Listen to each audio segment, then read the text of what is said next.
이제 우리 2교시 로마서 들어가도록 하겠습니다. 로마서는 언제 쓰여졌는지 기억나시죠? 3차 전도여행하면서 나중에 마게도냐로 유럽으로 갔다가 그리고 이제 고린도로 가게 돼요.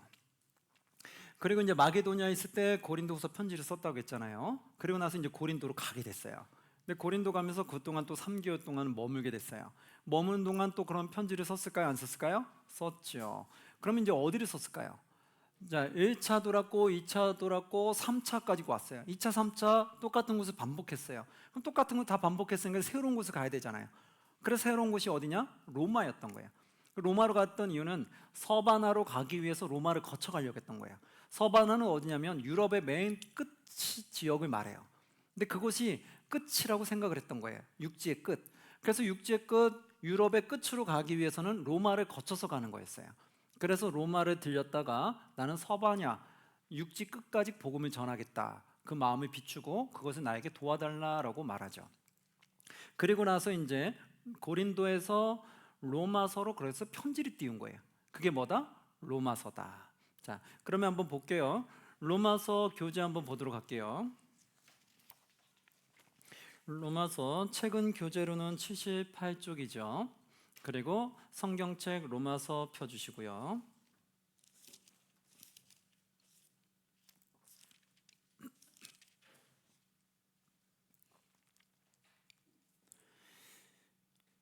자, 이제 로마서 보시면 개론 한번 볼게요. 교재 개론에 AD 58년경 로마 교회 교인들에게 보낸 걸로 알려져 있어요. 바울 서신 중에 가장 논리적이고 체계적으로 복음을 설명한 편지로 알려져 있고요. 3차 전도 여행 끝 무렵 어디에서? 고린도 교회에서 겨울을 기다리며 쓴 것으로 알려져 있습니다. 갱그레아 고린도 지방에 살고 있던 베베 자매를 통해 로마로 전달한 걸로 알려져 있고요. 로마 교회들의 후원을 받아 땅끝 어디까지? 서바냐까지. 그 땅끝 서바냐가 지금의 어디 지역이냐면 스페인이 있는 그 지역이에요. 그 땅끝 서바냐까지 전도할 계획이 담겨져 있다. 이렇게 나오죠. 자, 이제 로마서는 두 개로 먼저 나눌 수 있어요. 뭐로 나눌 수 있냐? 교리와 윤리로 나눌 수 있어요. 교리와 윤리로 나눴던 거 앞전에 어떤 성경에서 본 거 기억나세요? 예, 갈라디아서에서 아마 본 거 기억나실 거예요. 거기서도 이제 교리와 윤리로 나눠져 있었던 거, 예, 기억나시죠? 자, 그러면 한번 로마서를 볼게요. 로마서도 교리와 윤리로 나눠져 있는데 어떻게 나눠져 있느냐? 자, 한번 봅니다. 자, 여기 로마서 16장의 말씀 중에 주황색을 하나 잡으시고요. 1장부터 11장까지를 박스를 칩니다. 1장부터 11장까지 박스 칩니다. 1장부터 11장까지 어떤 내용이라고요? 교리에 대한 내용이다.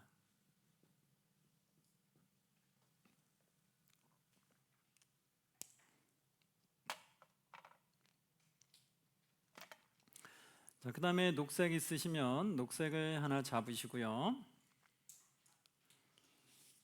이제 12장부터 마지막까지 16장까지 박스를 쳐주세요. 12장부터 16장까지 박스를 쳐주시고요. 여기는 그럼 어떤 내용이라고요? 윤리에 대한 내용이다.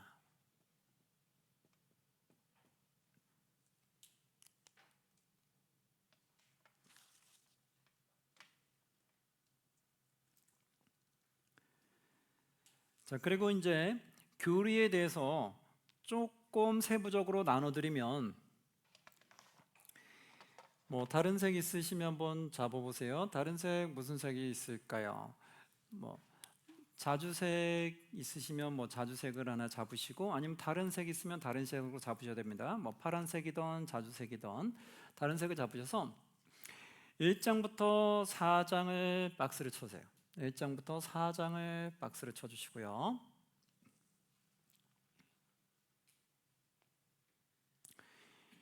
여기는 우리가 모두 다 죄인이다라는 내용이 담겨져 있어요.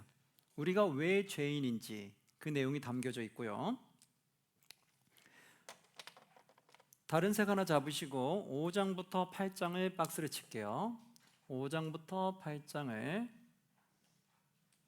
박스를 치고요. 1장부터 4장은 우리가 왜 죄인인지, 그리고 믿음으로 말미암아 어떻게 구원받게 되는지 그 내용이 나오고, 5장부터 8장은 믿음으로 구원받은 자는 그러면 무엇으로부터 자유함을 받게 되는지 네 가지에 대해서 내용이 나와요. 여기는 자유되는 거, 우리가 왜 죄인인지, 그리고 그 다음에 우리가 의인됨으로 인해서 무엇으로부터 자유되는지 그게 나오고요. 그 다음에 또 다른 색 하나 잡으시고요. 9장부터 11장까지를 박스를 쳐줍니다. 9장부터 11장까지를 뭐 형광색 있으면 형광색으로 잡으셔도 되고 편한 걸로 9장부터 11장까지 박스를 쳐주시고요. 그것은 마지막으로 이스라엘 민족들의 구원 문제를 다루고 있어요. 이스라엘의 구원에 관한 문제를 다루고 있다.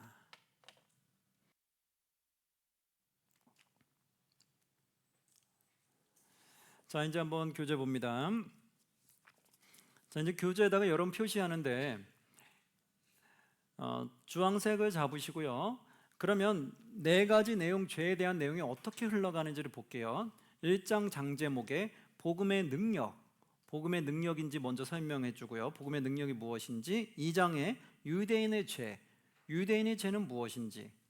왜냐하면 그 유대인들은 이방인들만 죄인이라고 생각을 했거든요. 그 유대인들이 왜 죄인인지 말해주고, 3장에는 그래서 모두 죄인이다, 그 유대인이나 이방인이나 모두 죄인이다 라고 설명을 해주고, 4장으로 가서 아브라함의 의에 대해서 말해요. 이게 이제 흘러가는 거예요. 우리가 왜 죄인인지, 그리고 어떻게 해서 의인이 되는지 설명. 그 4장에는 아브라함을 들어서 설명을 해줘요. 자, 그 다음에 5장부터 8장은요 녹색을 하나 잡으시고요. 녹색으로 장제목에 한번 표시합니다. 그럼 우리가 의인된 사람은 뭐로부터 자유되냐? 5장 죽음으로부터 자유함을 갖는다. 죽음 옆에다가 괄호치고 이렇게 써세요. 사망이라고 써세요. 즉 사망에서 자유함을 얻는다, 그 뜻이에요. 사망으로부터 자유함을 얻는다. 6장에 가면 뭐에서 자유함을 얻어요? 죄로부터 자유함을 얻는다. 7장으로 가면 무엇에서 자유를 얻어요? 법으로부터 자유를 얻는다. 이 법은 무엇일까요? 율법이다 라고 괄호치고 써주시면 됩니다. 글씨로 율법, 그 율법으로부터 자유함을 얻는다. 그 다음 8장에는 뭐 안에서 자유를 얻어요? 성령 안에서 자유함을 얻는다. 이렇게 네 가지로 흘러가고 있어요. 9장부터는 이스라엘 구원 문제니까 나중에 한번 같이 보면 되고요. 자, 그러면 이제 성경책을 통해 로마서 내용 들어갑니다. 성경책 로마서 1장 펴주세요.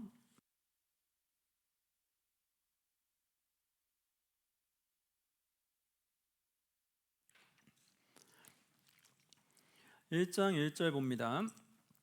로마서.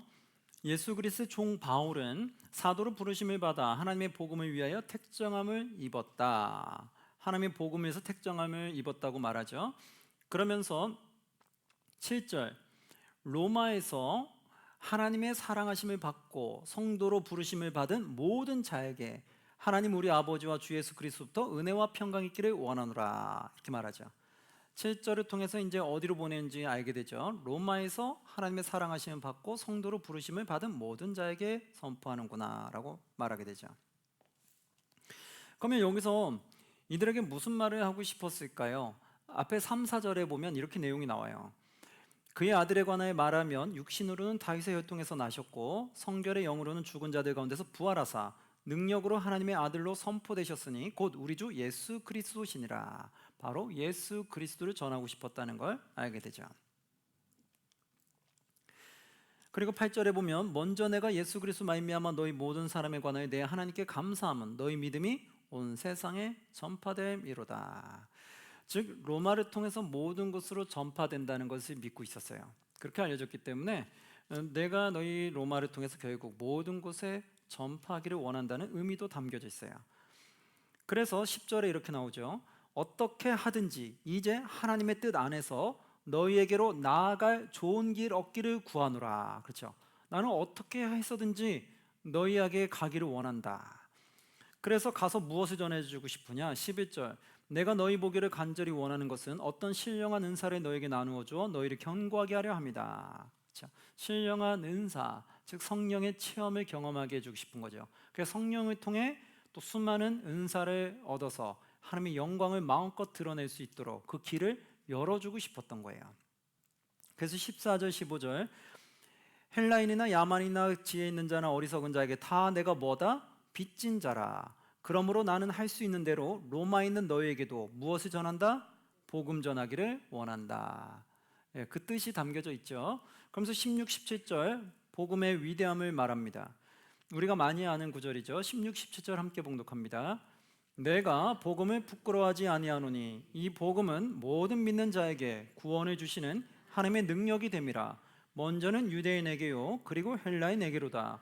복음에는 하나님의 의가 나타나서 믿음으로 믿음에 이르게 하나니 기록된 바 오직 의인은 믿음으로 말미암아 살리람과 같으니라. 아멘.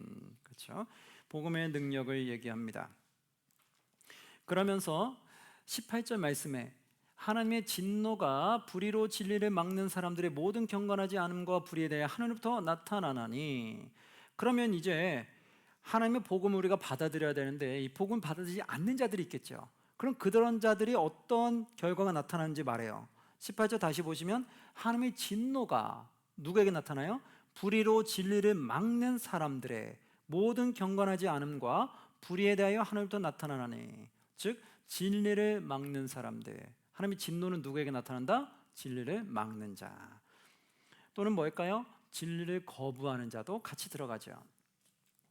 그래서 그들에게 20절에 창세로부터 그의 보이지 아니하는 것들 곧 그의 영원하신 능력과 신성이 그가 만드신 만물에 분명히 보여 알려졌나니 그러므로 그들이 핑계하지 못한다. 그렇죠? 모든 자연 만물을 통해서 하나님의 영원하신 능력과 신성이 다 담겨져 있다는 거예요. 그런데 그것을 보면서도 거부하는 자, 그들에게 하나님의 진노가 있다라고 말하는 거죠. 우리가 성경에는 계시가 두 가지가 있다고 말해요. 어떻게 있다고 말하냐면 일반 계시와 특별 계시가 있다고 말해요. 그럼 일반 계시는 뭐를 말하느냐? 지금 같은 자연 계시는 말하는 거예요. 일반적으로 누구나 다 알 수 있는 자연 계시를 말하고요. 특별 계시는 뭐를 말할까요? 특별하게 하나님이 손수 써준 말씀. 즉 뭐예요? 성경 말씀이죠. 그래서 특별 계시는 성경 말씀. 그래서 일반 계시와 특별 계시를 통해서 우리에게 하나님은 늘 말씀을 하고 계신다라고 그렇게 말하고 있죠. 그래서 이들은 일단은 특별 계시 하나님의 말씀을 듣지 않았어도 이런 일반 계시, 자연 계시를 통해서도 충분히 알 수 있다는 거예요. 그런데 그들은 그것을 인정하지 않으려고 한다는 거죠. 지금도 우리 그렇잖아요. 인간이 만들어진 거 어떻게 만들어진지 아무도 모르잖아요. 그럼 인간은 창조된 거라고 믿어야 되는데 그걸 안 믿고 계속 거부하면서 진화론을 계속 억지로 만들어내죠. 근데 지금은 진화론이 엉터리라는 것도 다 알잖아요. 그런데도 그들은 만들어낼 방법이 없죠. 없는데도 끝까지 창조주를 인정 안 하죠. 그러니까 이게 뭐예요? 진리를 거부하는 거죠. 진리를 끝까지 받아들이지 않으려고 하는. 자연의 계시를 봐서 하나님의 창조성의 능력이 충분히 신성이 보이는데 그것을 굳고이 거부하는 자, 그리고 그것을 못 믿게 방해하는 자, 그 모든 자들이 하나님의 진노의 대상자가 된다는 거예요. 자, 그러면서 그들은 어떤 일이 일어나는지 한번 쭉 읽어보시고요. 28절에 보니까 또한 그들이 마음에 하나님 두기를 싫어하며 하나님께서 그들을 그 상실한 마음대로 내버려 두사 합당하지 못한 일을 하게 하셨으니. 그래서 그들의 진리를 거부하는 자는 하나님을 받아들이지 않으려고 한다는 거예요. 그래서 하나님이 그들을 그 마음대로 그냥 내버려뒀어요. 너희들 욕심대로 탐욕대로 하도록. 그렇게 했더니 어떤 일이 생겨요? 그 밑에 쭉 나오는 말씀처럼 여러 가지 악한 행위들이 나타나죠. 그것을 악덕 목록이라고 말하게 되는데요. 간단하게 한번 보면 29절에 보면 곧 모든 불의와 추악과 탐욕과 악의가 가득한 자요 시기와 살인과 분쟁과 사기 악독이 가득한 자요 수근수근한 자요 30절에 비방하는 자요 쭉 나와요. 이게 하나님을 내 마음에 모시기 싫어하는 자들에게 나타나는 악한 종목들인 거예요. 그리고 그 위에 27절에 가보면 27절에도 그들이 뭐라고 말하냐면 그와 같이 남자들도 순리대로 여자 쓰기를 버리고 서로 향하여 음욕이 불이듯하며 남자가 남자와 더불어 부끄러운 일을 행하여 그들의 그릇 때문에 상당한 보응을 그들 자신이 받았느니라. 이렇게 나온 거죠. 즉 하나님을 거부하는 자들이 결국은 이렇게 하나님의 순리를 다 망가뜨리게 된다는 걸 보게 되죠. 자, 그런 자들은 결국 어떻게 된다고요? 32절 그들이 이 같은 일을 행하는 자는 뭐에 해당한다? 사형에 해당한다고 하나님께서 정하심을 알고도 자기들만 행할 뿐 아니라 또한 그런 일을 행하는 자들을 옳다 하느니라. 그렇죠? 그래서 바로 이런 것들 사형에 처한다는 건 뭐예요? 영원한 죽음, 사망을 말하는 거죠. 그것을 성경에 기록되었는데도 그들은 끝까지 그것을 받아들이지 아니한다. 그러면 2장으로 넘어갈게요. 2장에 가면 2장 1절 그러므로 남을 판단하는 사람아 누구를 막론하고 내가 핑계하지 못할 것은 남을 판단하는 것은 내가 너를 정죄함이니 판단은 내가 같은 일을 행함이라. 그래서 5절 이렇게 판단하는 사람들은 대체 어떤 사람들이냐. 5절 보시면 다만 너의 고집과 회개하지 아니한 마음을 따라 진노의 날 곧 하나님의 의로우신 심판이 나타나는 그날에 이마의 진노를 내게 뭐한다? 쌓는도다. 자, 이렇게 남을 판단하고 정죄하고 그리고 악으로 가는 자들은 너의 고집과 회개하지 아니한 마음에 따라 그렇게 된다는 거예요. 그것이 결국은 진노하는 날에 진노를 너에게 쌓게 만든다. 그러면 너는 어떻게 할 거냐? 어떻게 해야 되느냐? 7절, 8절에 이렇게 나오잖아요. 참고 무엇을 행하여? 선을 행하여 영광과 존귀와 썩지 아니함을 구하는 자에게는 무엇으로 준다? 영생으로 하시고 8절 오직 당을 지어 진리를 따르지 아니하고 불의를 따르는 자에게는 무엇으로? 진노와 분노로 하시리라. 아멘. 이 마음을 새기면 우리가 어떻게 살아야 될지 바로 딱 나오죠. 우리가 진리를 받아들이고 선한 길로 나아가야 되는 거구나. 근데 우리가 당을 짓거나 진리를 따르지 않고 불의를 따르는 자, 이렇게 악을 행하는 자는 결국 진노와 분노를 당하게 되는구나. 우리가 깨닫게 되죠. 결국 우리는 하나님 믿는 백성들은 악한 행동을 하면 돼요, 안 돼요? 그래서 안 된다는 거예요. 하나님이 원하지 않는, 하지 말라는 악을 행하면 안 된다는 거예요. 자, 그래서 12절, 13절 이렇게 나옵니다. 무릇 율법 없이 범죄한 자는 또한 율법 없이 망하고 무릇 율법이 있고 범죄한 자는 율법으로 말미암아 심판을 받는다. 그렇죠. 율법이 있으나 없으나 어차피 범죄한 자들은 똑같이 심판을 받죠. 그래서 13절 하나님 앞에서는 율법을 듣는 자가 의인이 아니요 오직 율법을 뭐하는 자? 행하는 자라야 의롭다 하심을 얻으리라. 아멘. 그렇죠. 그래서 이 율법은 나중에 보면 알겠지만 이것이 토시 하나 안 틀리고 다 지키는 거 그걸 말하는 게 아니에요. 하나님 말씀을 듣고 말씀대로 살려고 하는 자 그들이 바로 의인이다라고 부름을 받는다는 거예요. 자, 그래서 29절에 이렇게 나옵니다. 28절 29절 무릇 표면적 유대인이 유대인이 아니요 표면적 육신의 할례가 할례가 아니니라 오직 이면적 유대인이 유대인이며 이면적 뭐예요? 내 내면을 말하는 거죠. 유대인이 유대인이며 할례는 마음에 할지니 할례를 어디다 하라고요? 마음에 할지니 영에 있고 율법 조문에 있지 아니한 것이라 그 칭찬이 사람에서가 아니요 다만 누구에게서다? 하나님에게서니라. 아멘. 즉 내 표면만 할례했다고 구원받는 게 아니다. 내 내면의 할례를 받아야 된다. 즉 거듭남을 말하는 거죠. 자, 3장으로 넘어갈게요.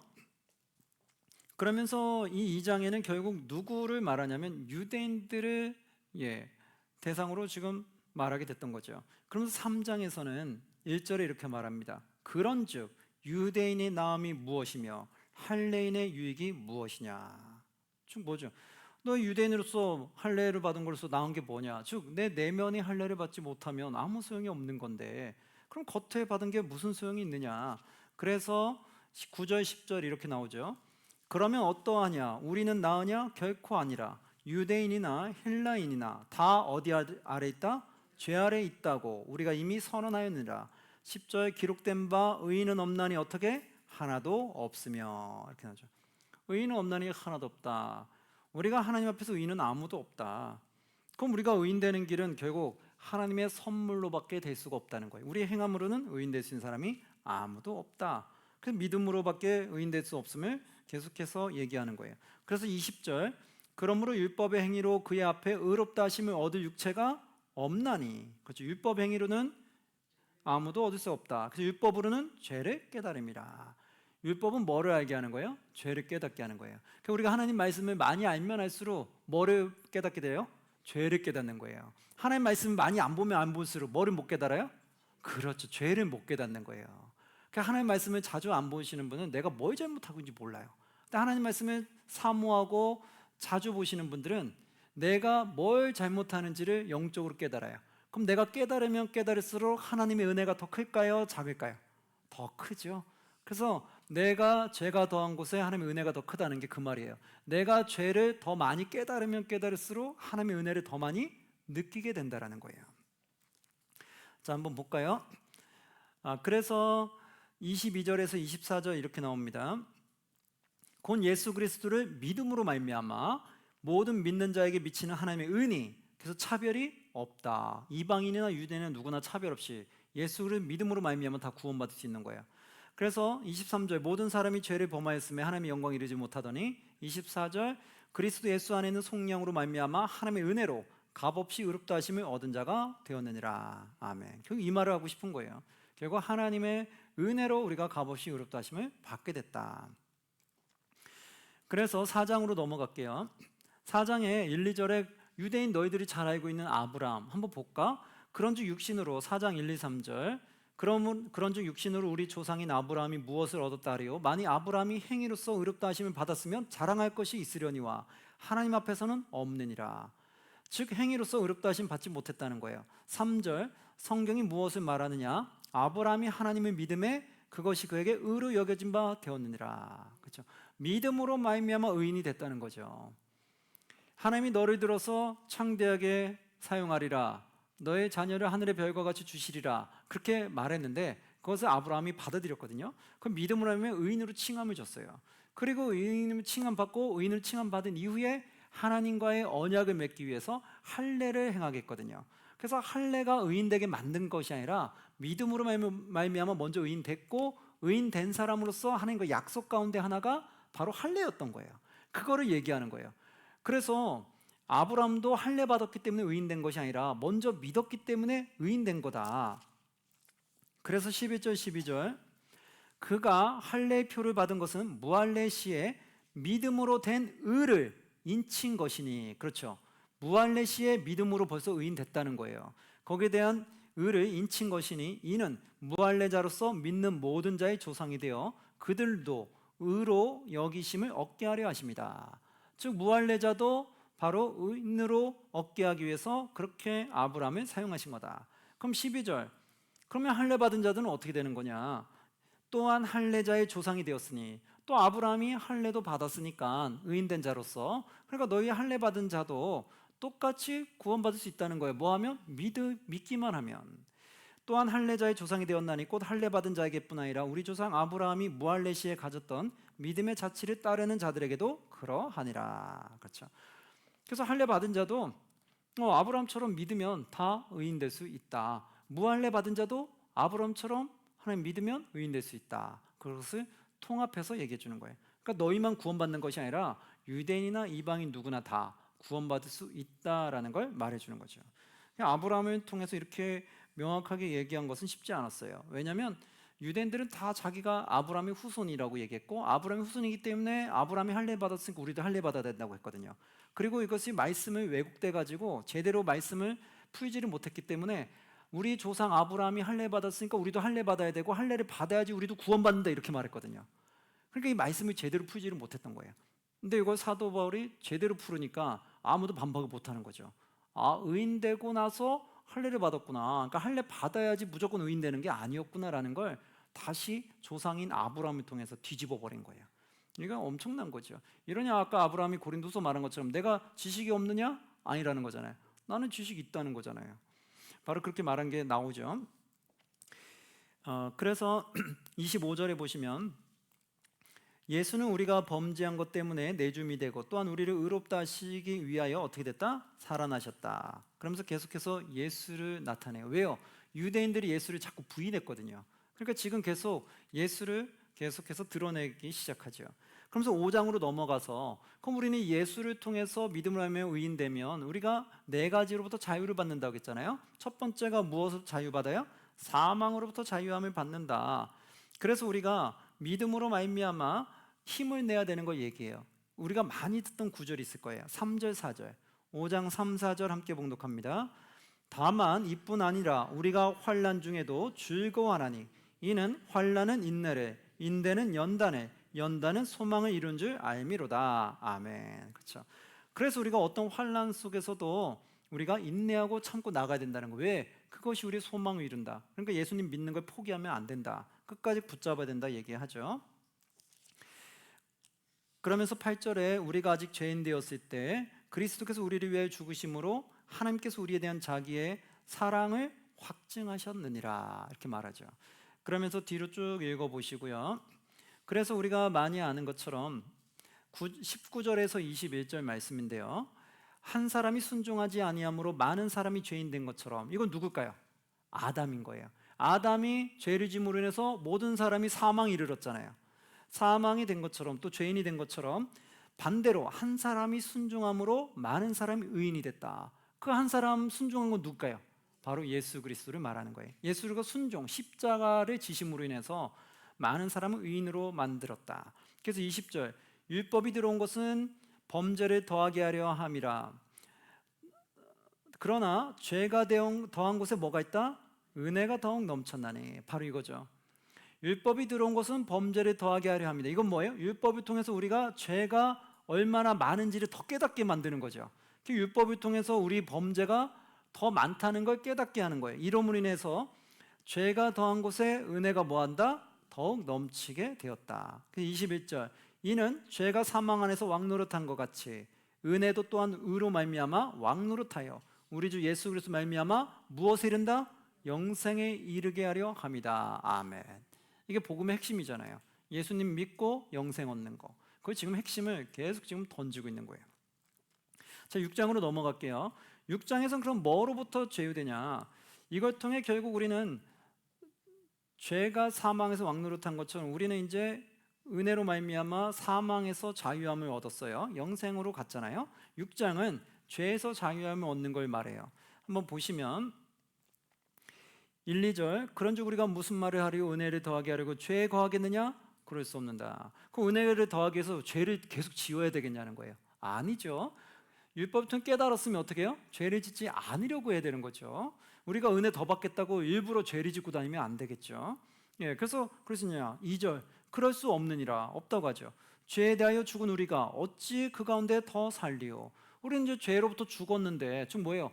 죄로 인해서 우린 사망에 갈 수밖에 없던 우리가 은혜로 말미암아 의인돼서 영생을 얻었는데 우리가 왜 다시 죄 가운데 들어가서 죄를 또 지으려고 하냐는 거예요. 그러니까 우리는 죄로부터 자유함을 얻어야 된다. 이제 죄에 매이면 안 된다. 그래서 6절에 이렇게 나오죠.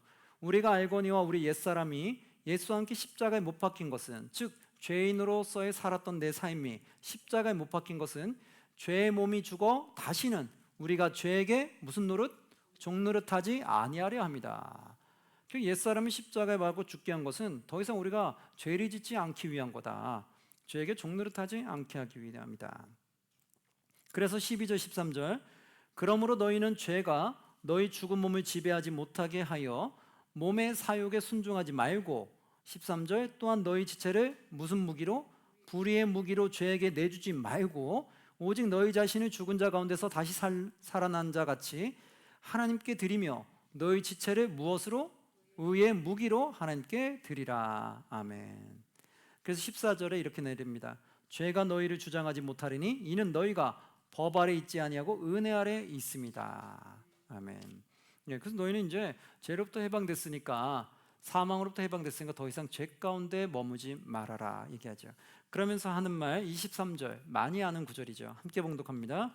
죄의 삭은 사망이요 하나님의 은사는 그리스도 예수 우리 주 안에 있는 영생이니라. 아멘.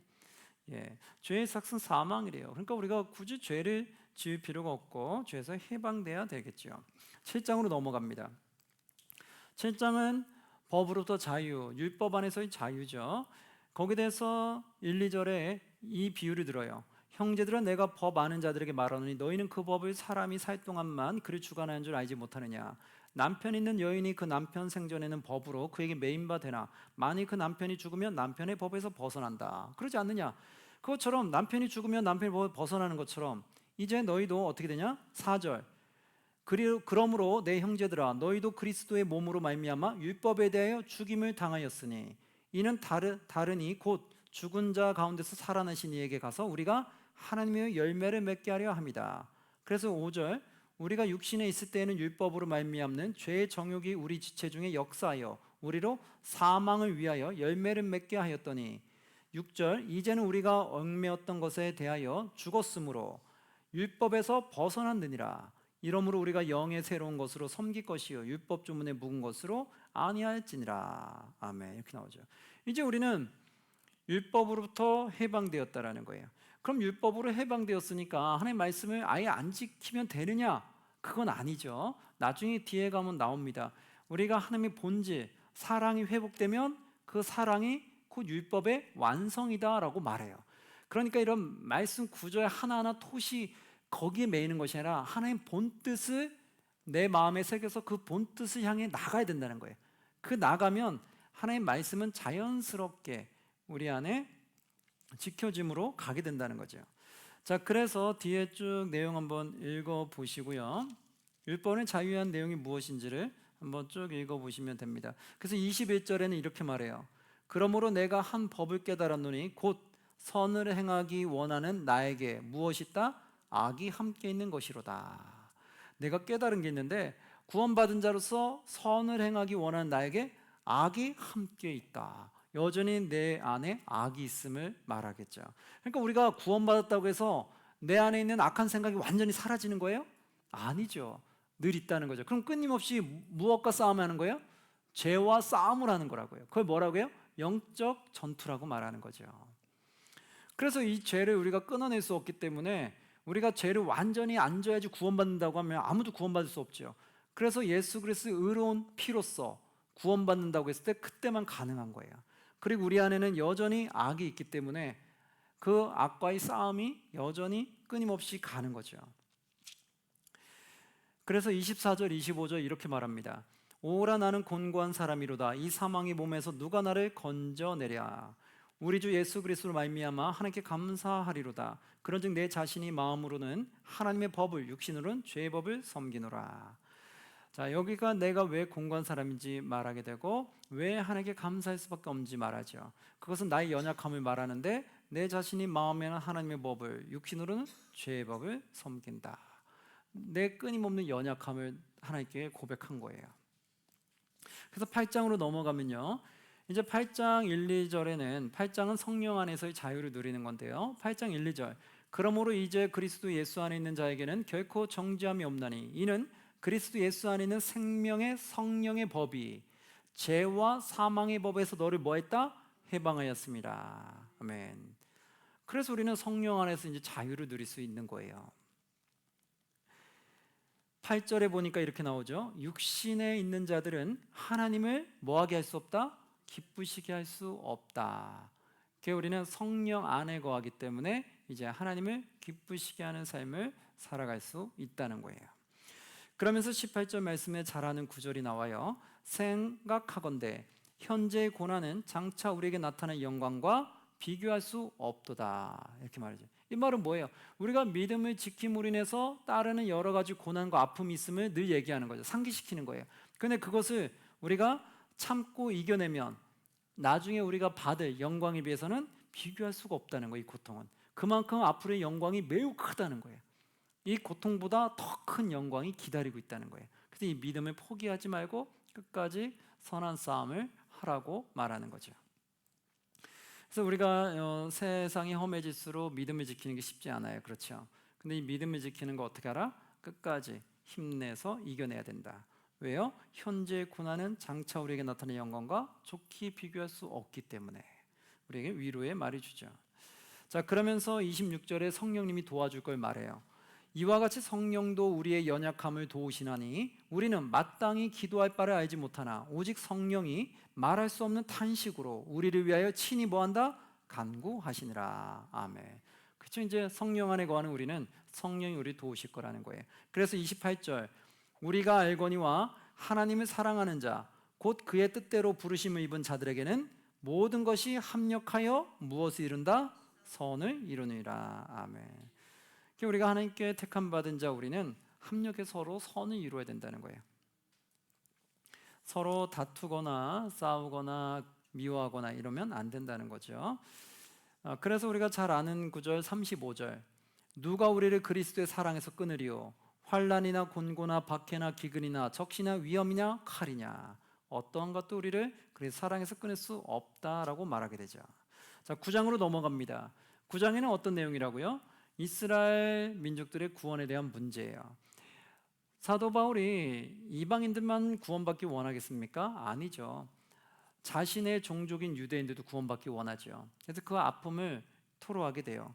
9장 1, 2절에 보니까 이래요. 내가 그리스도 안에서 참말을 하고 거짓말을 아니하노라. 나에게 큰 근심이 있는 것과 마음에 그치지 않는 고통이 있는 것을 내 양심이 성령 안에서 나와 더불어 증언한다. 나에게 큰 근심과 그치지 않는 고통이 있다는 게 그게 뭘까요? 3절 나의 형제 곧 유대인들이에요. 나의 형제 곧 고륙의 친척을 위하여 내 자신이 저주를 받아 그리스도에게서 끊어질지라도 원하는 바다. 이건 뭘까요? 나의 형제 곧 고륙의 친척들이 하나님 앞에 돌아오기를 나는 간절히 바란다. 내가 저주를 받는 한이 있더라도 너희들이 모두 다 구원받기를 원한다. 이렇게 말하는 거예요. 4절에 이러잖아요. 그들은 누구라고 말해요? 이스라엘 사람이다. 얘기하죠. 그들은 바로 이스라엘 사람이다. 그들에게는 양자됨과 영광과 언약들과 율법을 세우신 것과 예배와 약속들이 있고 그래서 그들을 쭉 얘기합니다. 나는 너희들이 구원받기를 원한다. 그러면서 21절에 토기장이 비유까지 말해요. 하나님이 누구를 선택하고 누구를 버릴 권한이 하나님에게 다 있다. 너희가 선택할 권한이 있는 게 아니다.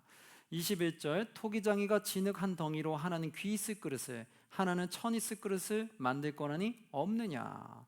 하나님의 권한이 있지 않느냐. 그런 것처럼 너희가 뭐 판단하고 너희가 뭐 하는 것이 아니라 모든 게 하나님 주권하에 있다. 그러니까 우리는 하나님 말씀에 순종하여 그 앞에 엎드리기만 하면 된다라는 식의 내용을 얘기해 주죠.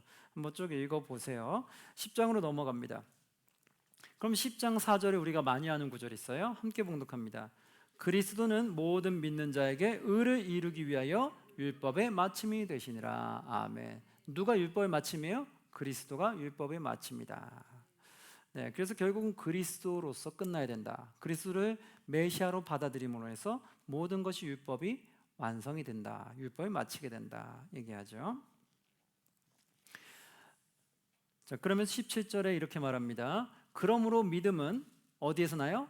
들음에서 나며 들음은 누구에게 나요? 그리스도의 말씀으로 말미암아 느니라. 아멘. 결국 누구를 받아들이라는 거예요? 그리스도를 받아들이라는 거죠. 그것이 율법의 마침이 된다. 11장으로 갑니다. 11장에 1절에 이렇게 말합니다. 그러므로 내가 말하노니 하나님이 자기 백성을 버리셨느냐? 그럴 수 없느니라. 자기 백성은 누구예요? 처음에 선택된 유대인들. 버리겠느냐? 그럴 수 없느냐. 나도 이스라엘이니요 아브라함의 씨에서 난 자요 베냐민 지파라. 자신의 신분을 밝히죠. 그러면서 하나님은 그들을 버리지 않는다는 거예요. 그러면서 13절 쭉 읽어보시고요. 내가 이방인인 너희에게 말하노라. 그럼 이방인들에게 말해요. 내가 이방인의 사도인 만큼 내 직분을 영광스럽게 여기노니. 내가 이방의 사도인 만큼 직분을 영광스럽게 여긴다. 왜? 이방인들까지 복음을 하나님을 받아들이게 하니까. 이는 14절 이는 혹 내 고륙을 아무쪼록 시기하게 하여 그들 중에서 얼마를 구원하려 함이라.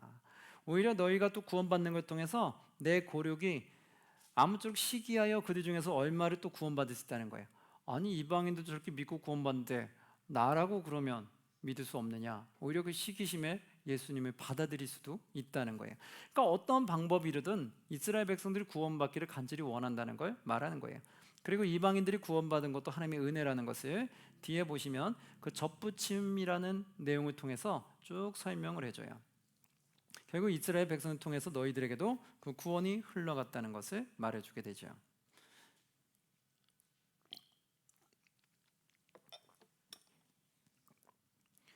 한번 쭉 읽어보시고요. 이제 12장으로 갑니다. 12장부터 16장까지는 무슨 내용이라고요? 윤리적인 내용이다. 그럼 우리가 그리스도에서 어떻게 살아가야 할지에 대한 내용이 쭉 나와 있겠죠. 자, 이제 우리가 믿는 사람이 됐어요. 예수 그리스도 통해서 의인이 됐어요. 그럼 이제 우리가 어떻게 살아가야 되느냐? 12장부터 보시면 1, 2절에 이렇게 나와요. 많이 하는 구절일 거예요. 그러므로 형제들아 내가 하나님의 모든 자비하심으로 너희를 권하노니 너희 몸을 하나님이 기뻐하시는 무엇으로? 거룩한 산 제물로 드리라. 즉 내 자신 전부를 주님의 영광을 위해서 살아가라는 거예요. 드리라. 이는 너희가 드릴 영적 예배니라. 2절 너희는 이 세대를 본받지 말고 오직 마음을 새롭게 함으로 변화를 받아 하나님의 선하시고 기뻐하시고 온전하신 뜻이 무엇인지 뭐하라? 분별하도록 하라. 무엇이 하나님 보시기에 옳은 것인지, 무엇이 하나님이 기쁘시게 하는 것인지, 무엇이 선한 것인지 분별하도록 하라. 여기 나오죠. 6절에 보니까 우리에게 주신 은혜대로 받은 은사가 각각 다르니, 그렇죠? 우리에게 주신 하나님의 은사가 각각 다르다는 거예요. 각각의 은사가 있다는 거예요. 그럼 그 은사대로 어떻게 해라? 하나님의 영광을 드러내는 곳에 하나 돼서 서로 힘쓰라는 거예요. 그러면서 은사가 뭐가 있는지를 이렇게 말해주는데요. 6절부터 8절 보시면 은사가 각각 다르니 혹 예언이면 믿음의 분수대로 하고 7절 혹 섬기는 일이면 섬기는 일로 혹 가르치는 자면 가르치는 일로 혹 위로하는 자면 위로하는 일로 구제하는 자는 성실함으로 다스리는 자는 부지런함으로 긍휼을 베푸는 자는 즐거움으로 할 것이니라. 이런 등등의 은사들이 있다는 거예요. 그래서 은사 받은 대로 열심히 하나님 영광에서 해야 될 것을 말하게 되죠. 그러면서 9절 사랑에는 거짓이 없나니 무엇을 미워하고 악을 미워하고 무엇에 속하라? 선에 속하라. 즉 사랑하는 것이 하나님 보시기에 선에 속한다고 말해요. 그래서 서로 사랑할 것을 말하죠. 그러면서 21절에 이렇게 말합니다. 악에게 지지 말고 무엇으로 무엇을 이겨라?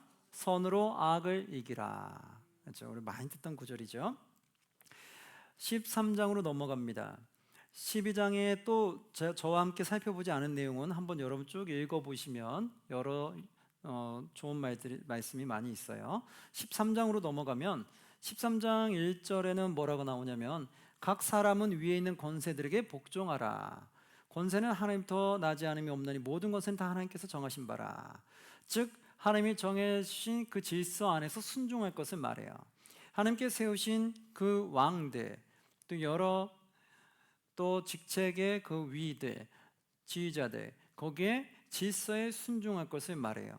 왜? 하나님은 다 그 질서에 맡기고 움직이기 때문에 우리가 그 질서에 순종하지 않으면 어떻게 돼요?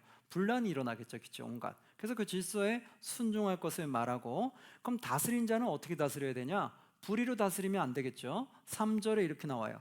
다스리는 자들은 선한 일에 대하여 두려움이 되지 않고 악한 일에 대하여 되나니 즉 악한 일에 두려움을 가지라는 거예요. 그래서 악으로 가지 말고 어떻게 끌어가야 된다? 선으로 끌어가야 된다. 다스리는 자들은.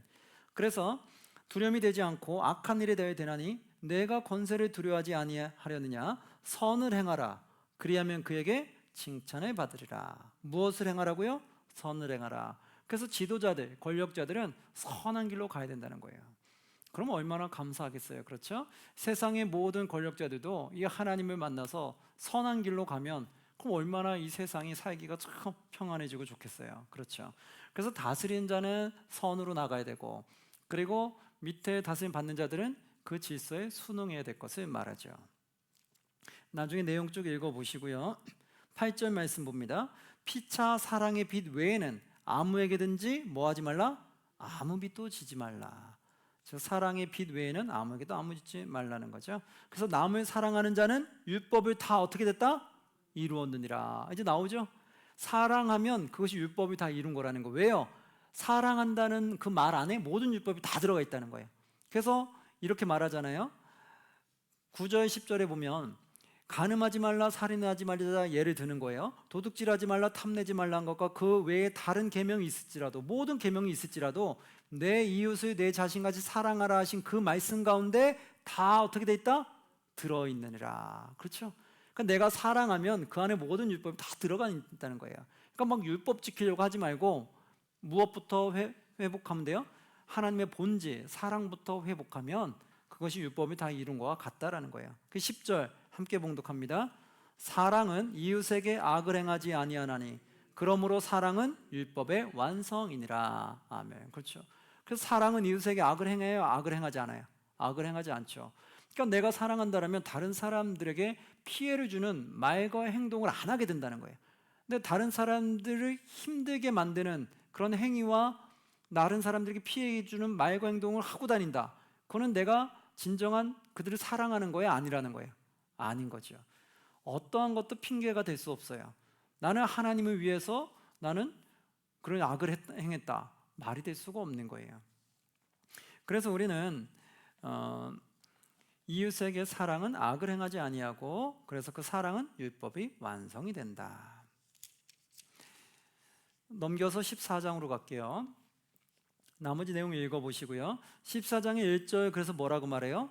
믿음이 연약한 자를 너희가 봤되 그의 의견을 비판하지 말라. 어떤 사람 모든 것을 먹을 만한 믿음이 있고 믿음이 연약한 자는 채소만 먹느니라. 그래서 3절 먹는 자는 먹지 않는 자를 업신여기지 말고 먹지 않는 자는 먹는 자를 비판하지 말라. 이는 하나님이 그를 받으셨습니다. 그런 거죠. 자, 먹는 자, 먹지 않는 자. 즉 뭐예요? 어떻게 영적으로 보면 조금 더 믿음이 있는 자, 믿음이 없는 자. 믿음이 더 많은 사람은 더 많은 것들을 포용하는 게 있을 거고 믿음이 적은 사람은 많은 걸 포용할 수 없게 되겠죠. 이 땅을 살아가는 여러 가지 상황 속에서도 그럴 거예요. 그러나 서로 그 입장에서 내가 서로 이해 안 된다고 해서 비난하거나 비판하지 말 것을 말하죠. 그래서 8절에 그럼 우리는 어떻게 살아야 되냐? 함께 봉독합니다. 우리가 살아도 주를 위하여 살고 죽어도 주를 위하여 죽나니 그러므로 사나 죽으나 우리가 주의 것이로다. 아멘. 결국 우린 그럼 무엇을 위해 죽고 살아야 돼요? 주를 위하여. 우리가 살아도 주를 위하여 죽어도 주를 위하여 죽느니 우린 주님을 위해 살아가는 거지 다른 어떤 것도 우리의 목표가 될 수가 없다. 자, 그러면서 내용 한번 쭉 읽어보시고 그래서 13절에 이렇게 나오잖아요.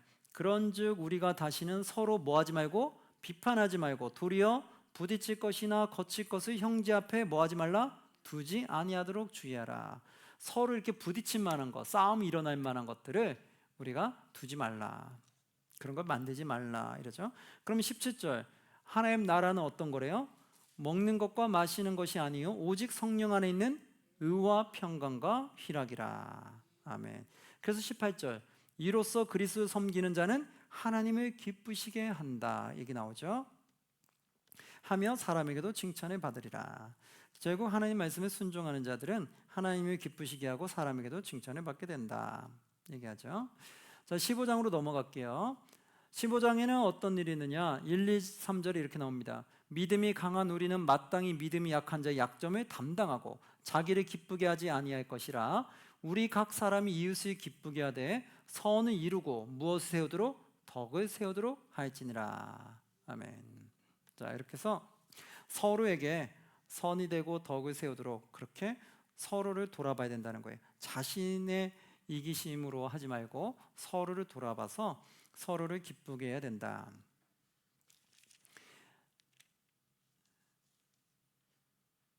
네, 한번 내용 쭉 읽어보시면 될 것 같고요.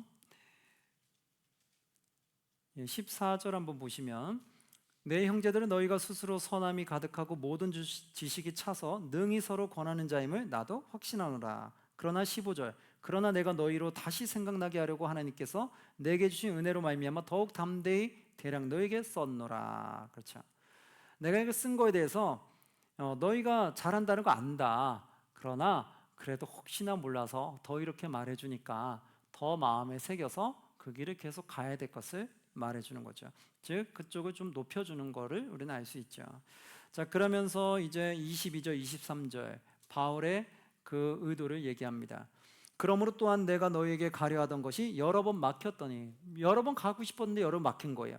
그런데 23절 이제는 이 지방에 일할 곳이 없고, 그렇죠? 이제 돈 곳은 2차 3차 다 같은 곳 돌았잖아요. 이제 더 이상 지방에 일할 곳이 없고 또 여러 해 전부터 언제든지 서바나로 갈 때에 너희에게 가기를 바라고 있었으니, 서바나 난 땅끝으로 갈 때 너희에게 먼저 가기를 원했으니, 이유는 뭐예요? 24절 이는 지나가는 길에 너희를 보고 먼저 너희와 사귐으로 얼마간 기쁨을 가진 후에 너희가 그리로 보내주기를 바람이라. 그쪽으로 나를 보내주기 바람으로 내가 너희에게 가기를 원했다. 그런데 나는 서바나로 가고자 하는 마음이 있어서 너희를 거쳐 가기를 원했다 얘기하죠. 그 뒤에는 한번 쭉 읽어보시고요. 16장은 마지막에 개인적인 문안 인사로 끝냅니다. 그래서 몇 명의 인물들을 얘기하는데 1절에 보면 내가 갱그레아 교회 일꾼으로 있는 우리 자매 누구? 베베를 너에게 추천하노니, 베베를 추천하는 것을 말해주게 되죠. 그리고 3절에 보시면 3, 4절에 이렇게 나와요. 잘 아는 사람이 나오죠. 너희는 그리스도 예수 안에서 나의 동역자들인 누구? 브리스가와 아굴라에게 물어나라. 4절 그들은 내 목숨을 위하여 자기들의 목까지도 내놓았나니 나뿐 아니라 이방인의 모든 교회도 그들에게 감사하느니라. 그렇죠. 사도 바울을 위해서라면 목숨까지도 내놓으면서 도우려고 했던 그들이라는 거예요. 그거 얼마나 감사하겠어요. 그들의 이름을 얘기를 해주죠. 또 5절에는 특별한 게 하나가 있어요. 또 저희 집에 있는 교회도 문안하라. 내가 사랑하는 에베네도에게 문안하라. 그는 아시아에서 그리스도께 처음 맺은 열매니라. 처음 맺은 열매 에베네도를 또한 말해주고 있죠. 등등 또 쭉 있어요. 한번 나중에 쭉 읽어보시면 돼요. 그러면서 마지막 27절 지혜로우신 하나님께 예수 그리스도로 말미암아 영광이 세세 무궁하도록 있을지어다. 아멘. 네, 이렇게 하면서 이제 막을 내리게 됩니다. 자, 이 내용이 어떻게 흘러가는지 쭉 보셨죠? 여러분들이 이제 자세히 집에서 이렇게 나누는 시간씩 읽어보시면서 여러분들이 은혜를 받으시면 될 것 같습니다. 자, 여러분 수고 많으셨습니다. 이렇게 해서 2교시 마치도록 하겠습니다. 수고하셨습니다.